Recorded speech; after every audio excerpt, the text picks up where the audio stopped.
Hey, I'm Harsh, and today I'm here to teach you how to play ARCs. This isn't an official Leader Games tutorial, but it should help for those interested in the game and willing to learn. The official rulebook and player aids will be included in the description for reference, and the rulebook is pretty easy to follow if you want to read that instead. So what is ARCs? ARCs is a hybrid trick-taking and sci-fi strategy game for 2 to 4 players that takes about 45 minutes per player. There's 2 versions of the game, the single-session short arcs and the 3-session campaign arcs that's available with the Blighted Reach expansion. This how to play is only going to cover the short game. In single-session arcs, each player will control a faction in the dangerous Reach at the edge of the galaxy. Each of these factions are vying for power, gaining it through controlling resources and the guild members that represent them, taking captives from rival players, or by claiming war trophies from chaotic and punishing battles. The goal of the game is to have the most power, shown here on this track at the bottom of the board. The game ends when you hit certain power thresholds, depending on the number of players. With 4 players, you need 27 power. With 3 players, you need 30, and with 2, you need 33. If no one hits this threshold, the game will also end at the end of the 5th chapter. Players gain power by scoring in these 5 ambitions on the right side of the board: Tycoon, Tyrant, Warlord, Keeper, and Empath. You'll learn in time how they work, but just keep in mind these are the only ways you can gain power. Let's start by going over some core game ideas. Each player has access to ships, agents, and buildings, which are divided into cities and starports. Ships are your mobile units on the map. They're built at the starports, and then they fly around the map to control areas or fight each other. Buildings are built onto the map in these triangle areas, and there's 2 types of them: cities and starports. Cities are used for taxing resources from a planet, and starports are used for building more ships, and also let you catapult ships to move them further than they can normally go on their own. Finally, there's agents. They don't go on the map. Instead, you send them to a galactic court to influence guild members there to join your faction. This is a risky mission. Instead of returning home, they might be captured by an opponent. In ARCs, ships, buildings, and agents that are the same color as your player board are loyal. All other players are considered rivals, and pieces that are their color are considered rival pieces. For the pieces that go on the map, so the ships and the buildings, they have 2 different states of damage. They can be fresh, meaning they're at full health and full capacity. Then if they take damage through combat or any other means, they become damaged. For ships, you put them on their side, and for cities and starports, you flip them over. If a piece is already damaged and takes an additional point of damage, then it gets destroyed, and it gets removed from the map. I tend to think about it like each piece has 2 health points. This is ARC's map of the dangerous area known as the Reach. It's made up of 6 clusters, each of which has 4 systems. There's 3 systems that are planet systems, the ones with planets on them, and then the other one, which is the gate. Each gate is adjacent to all planets in its cluster and to the gates neighboring it. They kind of act as highways connecting all the clusters together. So if you're trying to move from one cluster to another, you're going to have to go through the gates. But if you're staying within one cluster, you might be able to go across the planets. In general, anything separated by a smooth line is considered adjacent, and anything with a jagged line you can't cross. The area in the middle of the board with the ARC's logo is not in play. When you set the game up following the rulebook's instructions, you will mark some systems as out of play. These systems can't be interacted with, and the gates adjacent to the out of play gates can be considered to be adjacent. Just follow the arrow on the marker. So, as I said, each area, whether it's a planet or a gate, is a system. And in ARCs, players can control these systems. You control a system if you have more fresh ships there than any rival in that system. It has to be a fresh ship, so damaged ships don't count. If a system is empty, no one controls it. The same is true if there's a tie for the number of fresh ships. Control is very powerful in ARCs, and will let you tax cities that belong to rivals, restrict how pieces move around, and make it harder for rivals to build pieces there. There are 5 resources in the Reach that players are fighting over: material, fuel, weapons, relics, and psionic. Each of these resources have powerful secondary abilities that I'll cover later. Players can tax these resources from the supply off to the side of the board, but keep in mind there's only 5 of each, so it's possible that you collectively run out of a resource. Resources that you've gained go on these circles on your player board. These keys above their slots on your player board represent how protected they are from being stolen by other players through raids. Be aware that there are additional resource slots on your board that only become available once you remove the cities that are covering them up by building them. Finally, there's the court. It's filled with guild cards that represent the support of guild masters and task forces within the Reach. Throughout the game, players can influence these cards and secure them to bring them back to their play area, where they can use their unique abilities and also gain the bonus from the suit, which is tied to one of the 5 resources. Whenever a card is removed from the court, another one is put in its place. Some of the court cards are Vox cards, which are powerful effects that resolve immediately. I'll cover them later, but just know that they're mixed into the court deck with the guild cards. So that covers the game's core concepts. Now that you know a little bit more, let's go over the ambitions quickly. Starting from the bottom, to win Empath, you have to have more psionic resources and guild cards combined than any other player. To win Keeper, you have to have more relic resources or guild cards than any other player. To win Warlord, you have to have the most pieces in your trophy box, which you'll fill up through battles. To win Tyrant, you have to have the most rival agents in your captives box. Finally, Tycoon goes to the player with the most material resources and guild cards, and fuel resources and guild cards combined. There's more to cover on ambitions, and I'll get to that in due time, but I just wanted to remind you what you can aim for to earn power in the Reach. Actions and arcs are a bit complicated. On a turn, you'll have several actions available, but how you actually choose those actions and how you play the turn is its own system in itself. I'm going to explain how you play a turn later on after going over each of the actions, but some other teachers might do it the opposite way. First, let's start with the build action. The first way to use the build action is to build ships. At a loyal starport, meaning a starport of your color, place 1 ship. Note that if you build more than once in a turn, you can only build 1 ship per starport. The other thing you can build is buildings themselves. In any planet with loyal pieces, you can place a city or starport in an empty building slot. If you're building a city, always take the leftmost city from your player board. If anyone else controls the system where you're building by having more fresh ships than you, the piece that you build comes out damaged instead of fresh. Next up is repair. Take a damaged loyal ship or building anywhere on the map and flip it over to make it fresh. That's it. To tax, choose a loyal city anywhere. You gain 1 resource of a type matching that city's planet, taking it from the supply and putting it on a free slot on your player board. You can also tax a rival city, but only if you control the system. If you are taxing a rival, after taking the resource, also take 1 agent from their supply and put it in your captives box. It'll contribute towards the Tyrant ambition. And remember that these resources you gain have powerful abilities if you spend them, but they can also be kept to contribute towards Tycoon, Keeper, and Empath ambitions. If during attacks or at any other point in the game you gain a resource but don't have room for it on your player board, you can swap around the resources on your player board and then discard any you don't have room for. Just like the limitation of building 1 ship at each starport per turn, you can only tax each city once per turn. To move, choose a system with any number of loyal ships and move them to an adjacent system. You can move all of them or only some of them. If you move starting from a system with a loyal starport, you can do what's called a catapult move. When you catapult move, keep moving the ships as much as you want until you either hit a planet or hit a gate that's under a rival's control. When doing a catapult move, you can drop off ships on the way, but you can't pick any more ships up. To influence, take 1 loyal agent from your supply and place it on any card in the court. It doesn't matter if the card already has agents on it or if it's completely empty. To secure, choose a card in the court where you have more agents than any other player. Take the card and bring it to your play area, and take all the loyal agents on that card and put them back in your supply. All rival agents on the card are now your captives. Place them in the captives box on your player board. These contribute to the Tyrant ambition for having more captives than any other player. The court card that you secured is now yours.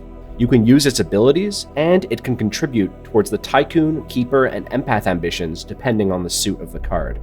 There are also Vox cards in the court. These don't have a suit, and don't go to your play area when secured.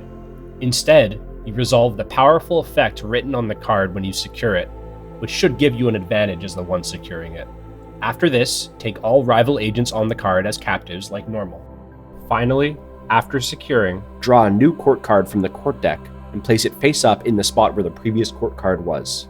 The final base action is battle. First, choose a system with loyal ships where you want to battle. Then, choose a rival to attack who has pieces in that system. Now, you can collect 1 combat die per attacking ship, roll them all, and resolve them. There are 3 different types of dice available to choose from, and you can mix and match if you'd like. First, there are blue skirmish dice, which will do slow damage and keep you safe. Then there's the red assault dice that deal damage faster, but you might take some damage in return. Finally, there's the orange raid dice. These are used to steal stuff from the defender, but are also risky, and you can get damage in response. Raid dice can only be collected if the defending player has buildings in the system you're battling in, but assault and skirmish dice are always available. Once you've selected the dice you want to use, you can roll them and resolve the rolled symbols. Unlike some other games, the attacker makes all decisions in battles. For each fire symbol you've rolled, deal 1 damage towards a loyal ship. Remember that damaging a fresh ship makes it damaged, and damaging a damaged ship destroys it. Next, resolve this reticle symbol, the intercept. If you rolled any number of intercepts, it doesn't matter how many, you take 1 damage to loyal ships for each defending fresh ship.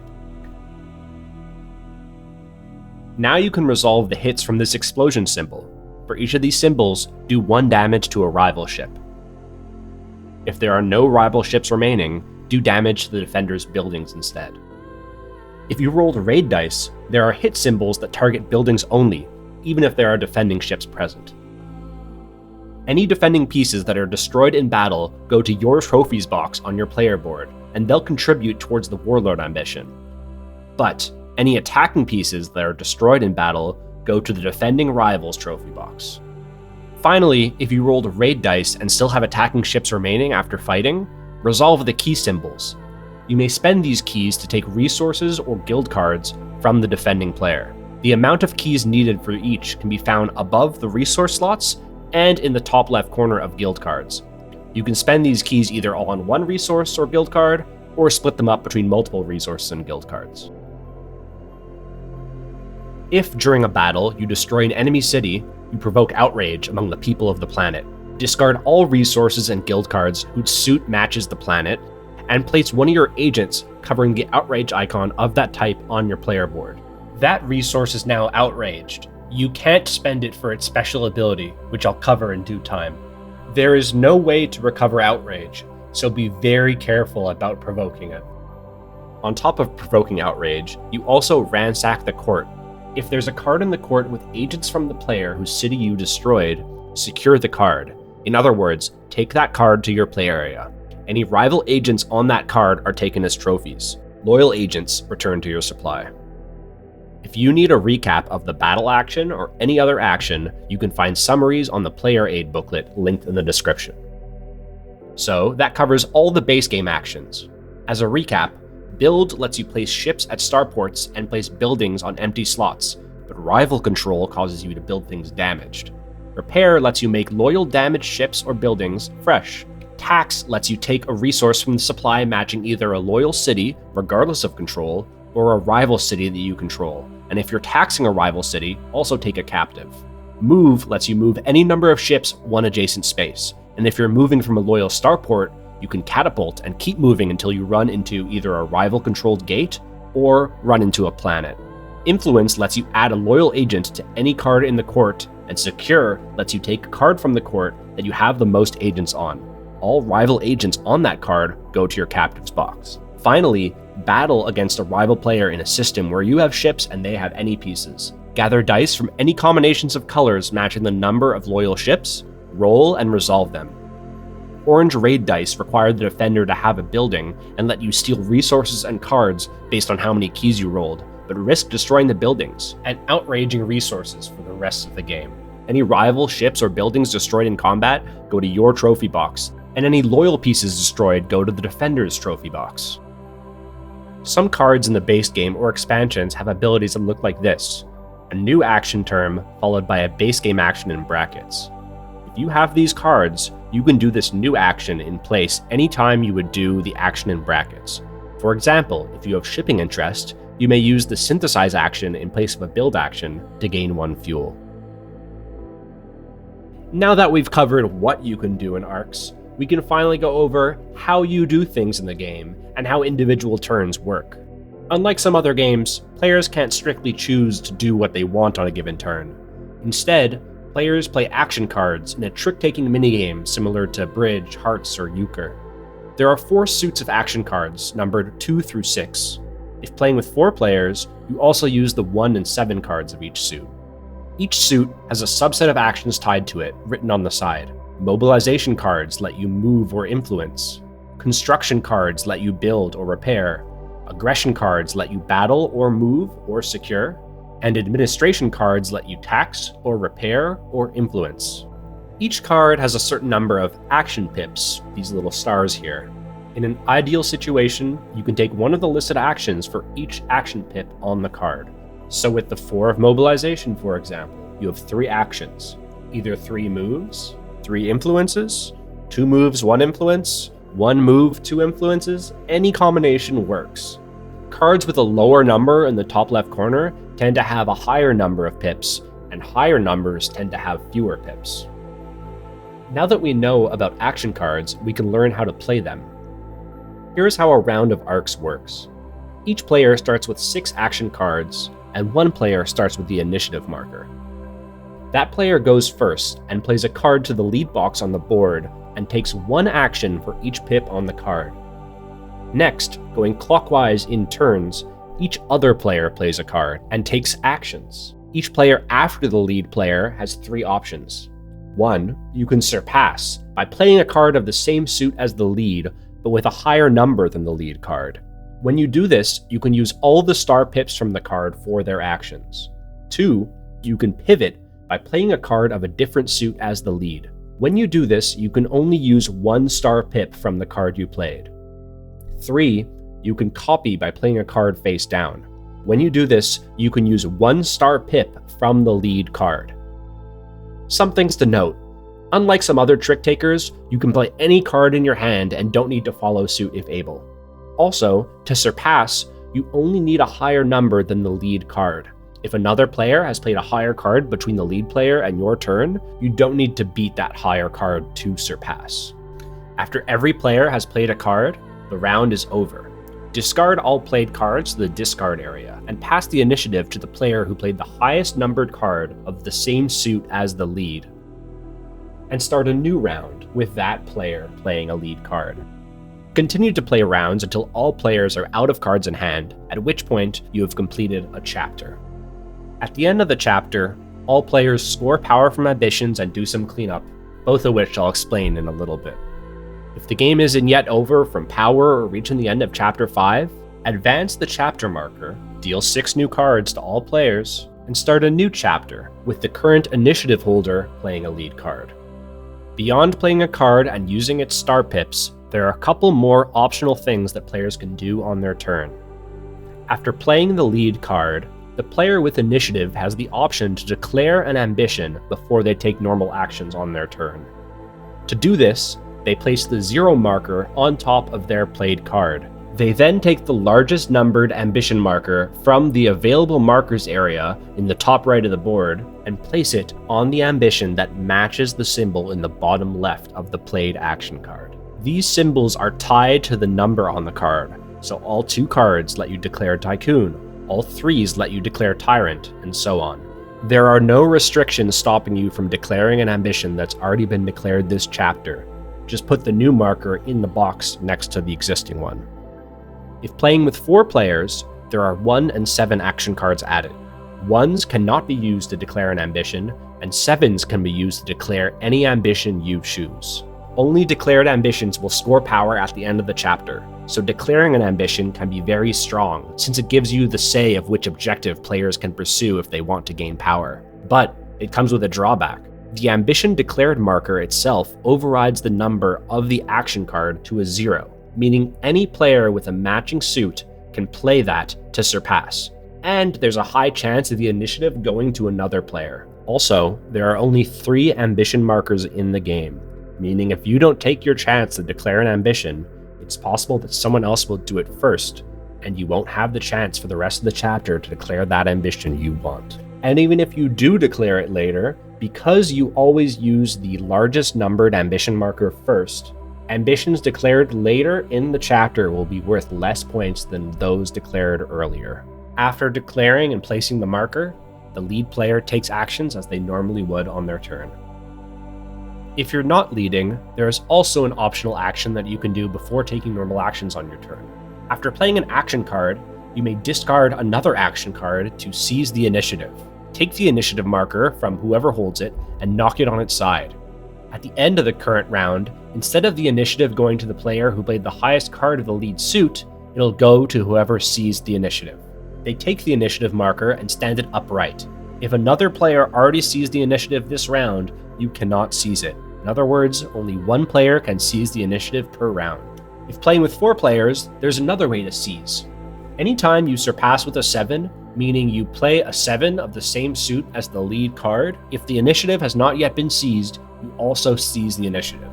Seizing the initiative is a very powerful ability because having the initiative for the next round will let you use all the star pips on your lead card, dictate what other players can do with their cards, and optionally declare an ambition you want to be scored. But because you discard an action card to do it, you have one less turn in the chapter. If at any point in the round a player needs to take a turn but has no action cards in hand, their turn is skipped and the next player in turn order goes. If the skipped player has the initiative marker, they pass the marker clockwise to the next player.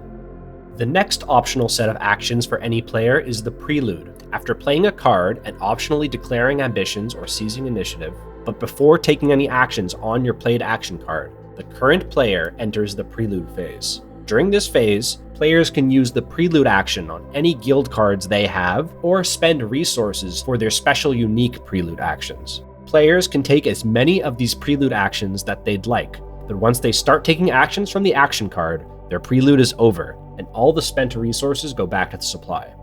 These resource abilities are very powerful, but be careful overusing them because you want to keep some of these resources to win in ambitions. Here are the Prelude actions for spending each type of resource. You can spend a material to take a build or repair action right when you spend it. You can spend a fuel to take a move action, and you can spend a relic to take a secure action. When you spend weapons, you don't get an action right away, but you treat the action card that you played as if it had the words "or battle" on it. In other words, you can use your star pips during the main part of your turn for battle actions. When you spend Psionic, you get to take one action right away that matches one of the available actions on the lead card. These abilities are very powerful for letting you take predictable actions outside of the action card system. But remember that if you destroy a rival city, you provoke Outrage for a resource and lose the ability to spend it in the Prelude. There are 2 limitations to the Prelude to prevent infinite combos. First, if you secure a card during the Prelude, you can't use Prelude actions on that card in the same Prelude. Second, resources you spend in the Prelude don't go back to the supply until the Prelude is over. The final optional set of actions is a rare one. If you have the initiative, you can pass it to the next player if you don't want to play a lead card. You'll still play a turn at the end of the round after all other players. If all players pass the initiative right away, the chapter ends. Alright, that was a lot, so let's recap. At the start of a chapter, everyone gets 6 cards. Now we have a round where every player will play a card and take actions. The player with initiative starts with their first turn by playing a lead card.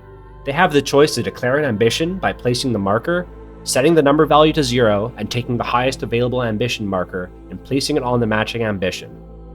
Now the Prelude starts. They can spend resources to use their actions, or use Prelude actions on cards.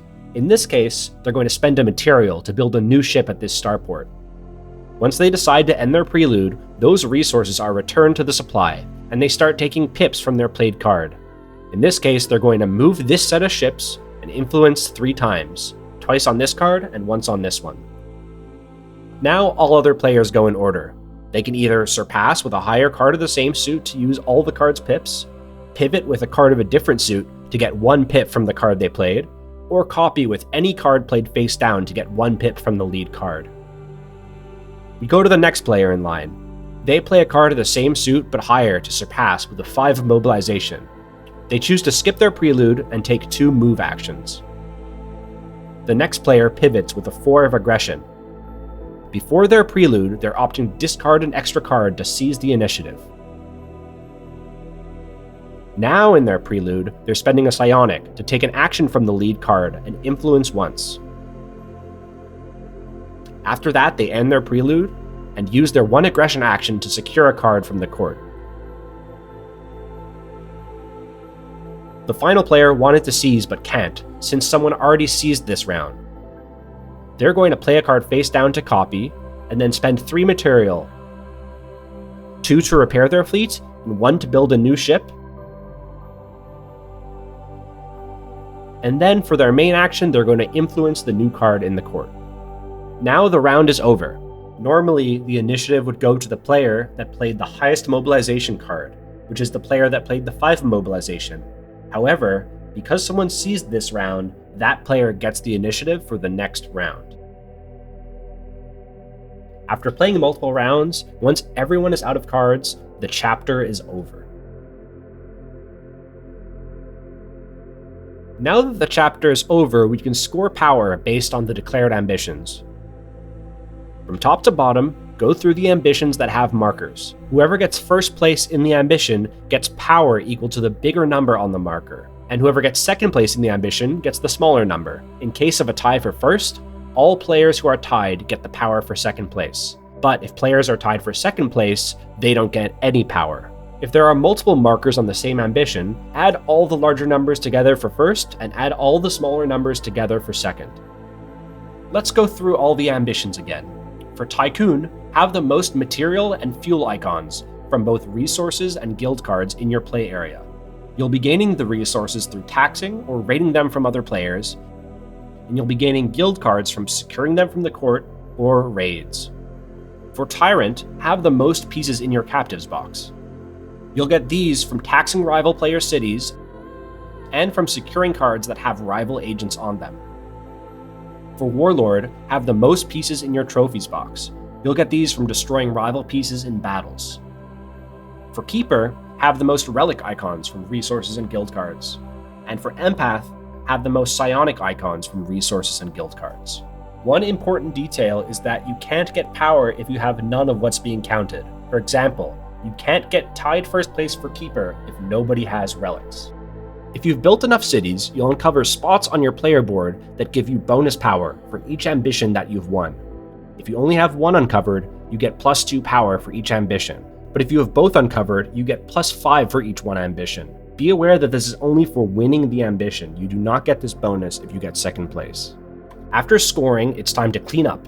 If players gained power from Warlord, return all pieces in all players' trophy boxes to their original owners. If you're getting any cities back on your player board, make sure to refill them from right to left. If after doing this you don't have enough resource slots for all the resources you have, you're free to move them around and then discard any you don't have room for. Similarly, if players gain power from Tyrant, return all captives to their original owners. But if Warlord or Tyrant aren't scored, those pieces stay in those boxes, meaning players might have fewer available pieces if those pieces are being held hostage on another player's board. Return all the ambition markers to the area at the top, and flip over the lowest value that's still on its blue side. Now, rearrange them into increasing order. You'll do this at the end of each chapter to make more and more points available for ambitions as you go on. Now take a look at the power track. If any player has passed the required amount of power for your player count, the game ends. The game also ends if the chapter marker is on chapter 5, meaning you've played a total of 5 chapters already. If the game is over, the player with the most power wins. If the game isn't over, advance the chapter token by 1 space, shuffle all action cards and deal 6 to each player. Discard the rest in the marked area on the board and start the next chapter with the player currently holding the initiative marker playing to the lead area. If you're playing the game with 2 players, there are some simple modifications to the existing rules. First, the court only has 3 cards in a 2-player game instead of 4. Next, the rulebook setup will have you remove 6 resources from their supply and put them in ambition boxes. When scoring ambitions, count these resources as if a third player had them when determining first and second place, but don't use them for any other part of the game. Finally, when setting up a chapter, the player who doesn't have initiative may discard their whole hand and draw 6 new cards if they'd like. If they do, they must accept the new hand they draw. And that's it! You should know everything you need to play Arcs. You can set the game up following the instructions in the rulebook on pages 4 and 5 and start playing. If after your first game or two, you're interested in adding complexity, take a look at the Leaders and Lore variant on page 21 that adds some asymmetry, or the Blighted Reach expansion if you're looking for the grand and epic 3-part campaign.